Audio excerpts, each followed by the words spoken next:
నమస్తే అండి. Welcome to Andhra రుచులు బై శ్రీదేవి. ఈరోజు మన వీడియోలో తడి బియ్యం పిండితోటి చలిమిడిని ఏ విధంగా తయారు చేసుకోవాలో ఈ వీడియోలో చూద్దామండి. చాలా బావుంటుందండి. ఇలా ఒకసారి ఈ కొలతలతోటి తయారు చేసి చూడండి. సింపుల్‌గా ప్రిపేర్ చేసుకోవచ్చు. ముందుగా చలిమిడిని తయారు చేయడానికి రేషన్ బియ్యాన్ని తీసుకుంటే చాలా బాగా కుదురుతుందండి. నేను ఈ గ్లాస్ కొలతగా తీసుకున్నాను. ఈ గ్లాస్ తోటి 2 గ్లాసుల బియ్యాన్ని శుభ్రంగా కడిగి 24 గంటలైనా నానబెట్టుకోవాలండి. ఇలా బాగా నానిన తర్వాత ఒక స్ట్రైనర్‌లోకి బియ్యాన్ని తీసుకొని కొద్దిగా చెమ్మ ఉండగానే మిక్సీ చేసుకోవాలండి. మీరు ఎక్కువ క్వాంటిటీలో చలిమిడి తయారు చేసుకోవాలనుకుంటే మిల్లులో అయినా మరపట్టించుకోవచ్చండి. ఇలా మిక్సీ చేసుకున్న పిండిని మరొకసారి జల్లించుకుని తడి ఆరిపోకుండా చూసుకోవాలి. ఇప్పుడు స్టవ్ మీద పాన్ పెట్టుకుని 1-2 టేబుల్ స్పూన్ల వరకు నెయ్యి వేసుకోవాలి.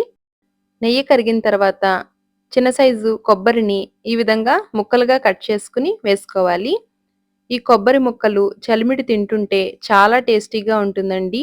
ఈ విధంగా మంచి రంగొచ్చే వరకు దోరగా ఫ్రై చేసుకోవాలి. ఇలా బాగా వేగిన కొబ్బరి ముక్కల్ని ఒక బౌల్‌లోకి తీసుకోవాలి.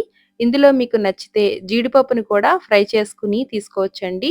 ఇప్పుడు ఇదే పాన్‌లోకి 2 గ్లాసుల బియ్యానికి 1:30 బెల్లాన్ని వేసుకోవాలండి. తీపి కరెక్ట్‌గా సరిపోతుంది. ఇప్పుడు అర గ్లాసు వాటర్ వేసుకొని కలుపుకోవాలి. బెల్లంలో ఏమైనా నలకలనిపిస్తే ఫిల్టర్ చేసుకొని తీసుకోవచ్చండి. ఎప్పటికప్పుడు పాకాన్ని చెక్ చేసుకోవాలండి.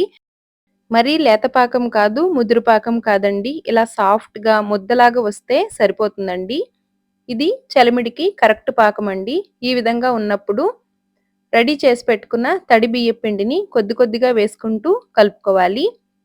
స్టవ్ ఆఫ్ చేసుకొని స్టవ్ మీద నుంచి దించుకొని కలుపుకోవాలండి. లేదంటే ఆ వేడికే మరికొంచెం పాకం ముదురుతుందండి.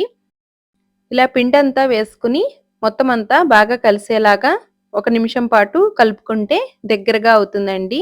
ఒక చిన్న రిక్వెస్ట్ అండి. మీలో ఎవరైనా ఫస్ట్ టైమ్ మన ఛానల్‌ని చూసినట్లయితే ఛానల్‌లో ఉండే మిగిలిన వీడియోస్‌ని కూడా చూసి మీకు నచ్చితే సబ్స్క్రైబ్ చేసుకోవడం మర్చిపోకండి. ఇలా బాగా కలుపుకున్న తర్వాత ఇందులో వేయించిన ఎండు కొబ్బరి ముక్కలు, యాలకుల పొడి వేసుకొని బాగా కలుపుకోవాలి. మొదట ఇలా జారుగా ఉంటుందండి. కొద్దిగా చల్లారితే దగ్గర పడుతుంది. ఇందులో గసగసాలను కూడా ఫ్రై చేసుకొని వేసుకుంటారండి.